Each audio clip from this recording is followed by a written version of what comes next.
오늘은 그렇게 대단한 건 아니지만 코인에 관한 이야기입니다. 누군가의 한마디에 오르락 내리락 어느 날 갑자기 없어져 버리는 비트코인.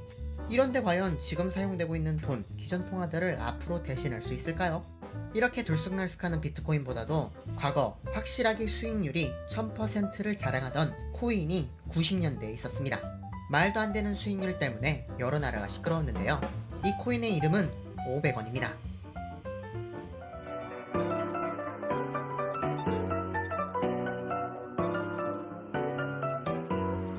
90년대 후반 일본에 500원짜리 동전이 대량으로 발견됩니다. 2000년대 초에 이르러선 그의 양이 80만 개에 다다랐죠. 왜 이런 일이 발생했을까요? 주된 원인은 동전 교환기나 자판기에 500원이 사용됐기 때문인데요. 그럼 어떻게 자기 나라도 아닌 일본이란 나라에서 대한민국 동전이 사용되었을까요?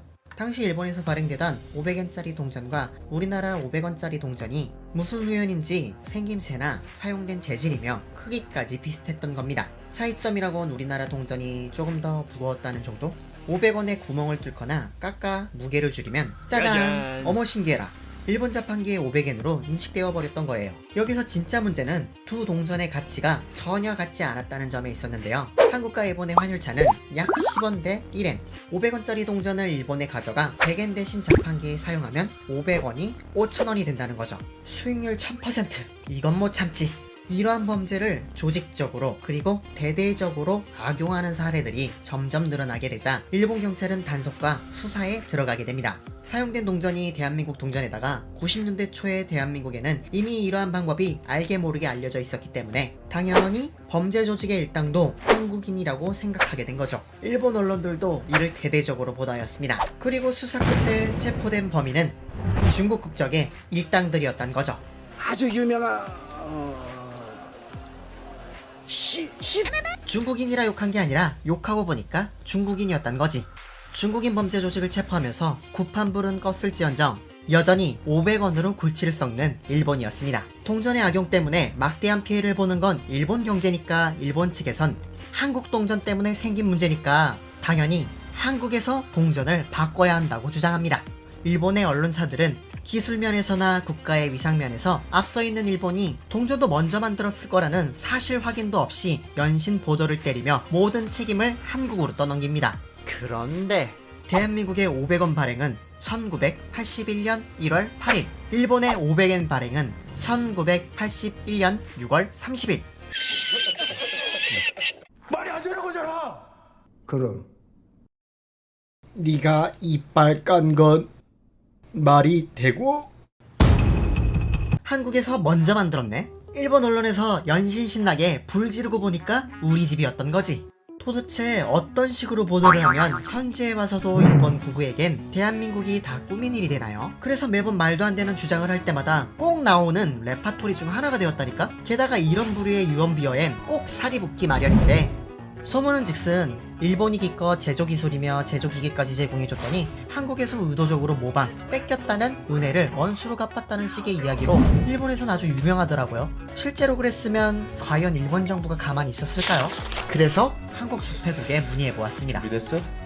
까볼까? 자, 지금부터 확인 들어가겠습니다. 따라란, 따라란, 따라란, 라라리라라리. 사쿠라네? 사쿠라야? 문의 결과 1990년대 후반에 제조되었던 500원짜리 주화는 일본 기술로 제조된 것도 아니고 애초에 주조기계 또한 일본산이 아니었단 겁니다. 솔직히 일본 입장에선 사실 여부나 그에 따른 정정보도 같은 건 뭐가 중요한가요? 한국이 원흉이며 자신들은 피해자라는 여론과 결론만 필요했던 거겠죠. 그런데 진짜로 일본은 무조건 대한민국 동전만 바뀌면 다 해결된다고 판단했던 걸까요? 여론몰이만 신나게 하다가 실제로는 대한민국이 먼저 만들어졌다는 것이 밝혀지면서 쓸데없이 힘 낭비며 시간 낭비를 하는 사이에도 일본에선 500원 때문에 에코주 국민들만 계속해서 피해를 보고 있었어요. 정부에서 이렇게 대책 없이 멍 때리고 있던 사이 자기네 언론이 대대적으로 보도한 기사가 대대적인 홍보 아닌 홍보가 되어 한국, 중국은 물론 자국민도 악용하고 심지어 필리핀과 호주의 범죄 조직까지 가담하여 일본 경제에 큰 손실을 주었다는 웃긴 이야기. 이러한 피해가 연단위로 계속되자 손만 놓고 볼 수 없었던 자판기 회사들이 자구책으로 자판기를 사용할 때 500엔짜리 동전을 3개 이상 투입할 수 없게 만든다거나 집어넣었던 동전이 반환 버튼을 누르면 그대로 다시 나오게 하는 등의 기술을 이때 개발하며 500원 악용을 막기 위해 여러모로 궁리했다고 합니다. 결국 일본이 새로운 500엔을 발행하면서 이 사건은 마무리되었죠. 500원 주화 사건은 당시 일본 사회에서 유독 많이 사용되었고 많은 피해 금액을 낳았기 때문에 널리 알려지게 된 이야기이지만 실제로 일본에선 500원뿐만 아니라 헝가리와 포르투갈 그 외에 여러 나라 동전들이 위변조 문제가 발생했다고 하네요. 그리고 2021년이 되어서도 위조 동전의 유통을 막겠다는 식의 이야기로 큰돈 들여가며 또 바꾸는 걸 보아 단순히 일본에 가까웠던 대한민국 동전이 범죄에 이용된 거지 이 정도면 그냥 일본 조폐 시스템에 문제가 있었던 건 아닐까 생각됩니다. 오늘의 이야기는 여기까지입니다. 다음엔 좀 더 흥미롭고 재미있는 이야기로 찾아뵙겠습니다.